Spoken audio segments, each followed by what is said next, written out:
గురుపేనమ్మా. నిషిద్ధ కర్మలు, నిత్య జీవితంలో నిషిద్ధ కర్మలు. నిత్య జీవిత నిషిద్ధ కర్మలు పార్ట్ 2. మానవ నిత్య జీవితంలో ఆచరించని కర్మల గురించి తెలుసుకోవడం మంచిది.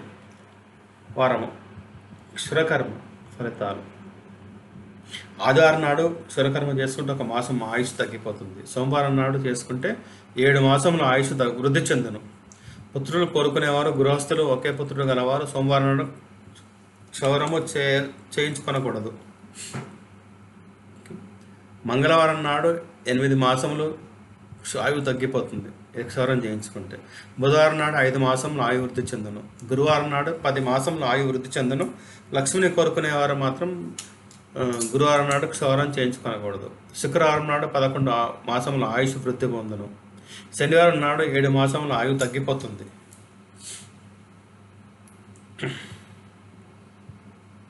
పూజ ప్రక్రియలో నిషిద్ధ కర్మలు. గృహంలో దేవతా విగ్రహాలు బొట్టన వేలి కంటే పెద్దగా ఉండరాదు. మంత్రపుష్పము సుప్రభాతం కూర్చొని చదవరాదు.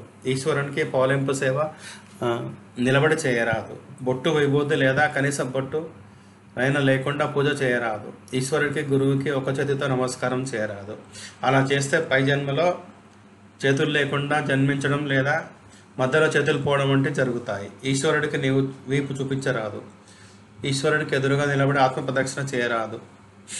ఈశ్వరుడికి చేసే దీపారాధన పరదేవతతో సమానం.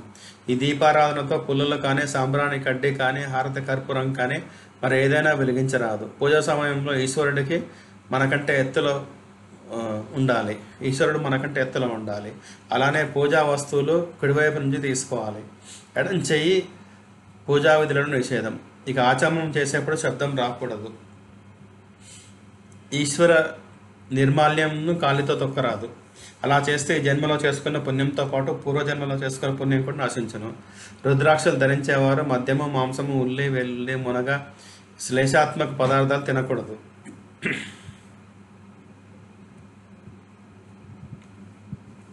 స్త్రీలకు నిషిద్ధ కర్మలు. స్త్రీలు తులసి దళాలు తుంచరాదు. పురుషుడు మాత్రమే తుంచవలను. పౌర్ణమి, అమావాస్య నాడు రవి సంక్రమణ, తైలాభ్యంగన స్నానము చేసినవాడు త్రిసంధ్యలలో మైల రోజులలో రాత్రి ధరించి ఉన్న దుస్తులతోనూ స్నానం చేసి శుభ్రంగా వస్త్రం ధరించకుండా తులసిని తుంచడం మహాపాపం. అలా చేయడం అంటే సాక్షాత్తు శ్రీ మహావిష్ణువు శిరస్సునే తుంచినట్లే. స్త్రీలు జుట్టు విరబోసుకొని ఇంట్లో తిరగరాదు. ఇలా స్త్రీలు చేస్తే ఇంటికి, ఇంట్లో వారికి అశుభం. అలాంటి ఇంట్లో లక్ష్మీదేవి ఉండదు. స్త్రీలు జుట్టు విరబోసుకొని భర్త కనిపించరాదు. అలా కనపడితే భర్తకి గండం. బయటకు వెళ్తున్నప్పుడు స్త్రీ జుట్టు విరబోసుకొని కనపడితే వెనక్కి ఇంట్లోకి వచ్చి కాళ్ళు కడుక్కొని కొంచెం సేపు కూర్చొని వెళ్ళాలి. స్త్రీలు తాటంకాలు అంటే చెవిదిద్దులు లేకుండా భర్త కనిపించరాదు. అలా చేస్తే కళ కనపడిన వారికి భర్త గండం.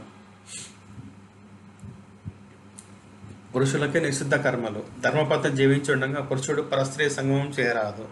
అలా చేస్తే సంవత్సరం పాటు వెళ్ళిన ఇంటికి వెళ్ళకుండా వెళ్ళి తను చేసిన తప్పు చెప్పి ఆ ఇంట్లో వాళ్ళు వేసిన భిక్ష మాత్రమే స్వీకరిస్తూ జీవించాలి. పూర్తిగా శిరోమండనం చేసుకోకుండా కనీసం శిఖ ఉంచుకోవాలి. అలా చేసుకుంటే ప్రాయశ్చితం చేసుకోవాలి. పూర్తి శిరోమండనం చేసుకుంటే వైదిక ప్రక్రియలకు పనికిరాదు. ఏకాదశి, చతుర్దశి, అమావాస్య, పూర్ణిమ, సంక్రాంతి, వ్యతిపాతము, విష్ణు ఇత్యాదులందు, వ్రత దినములందు, శ్రాద్ధ దినములందు, మంగళ శనివారం యందు క్షురకర్మ పనికిరాదు. ధన్యవాదాలు.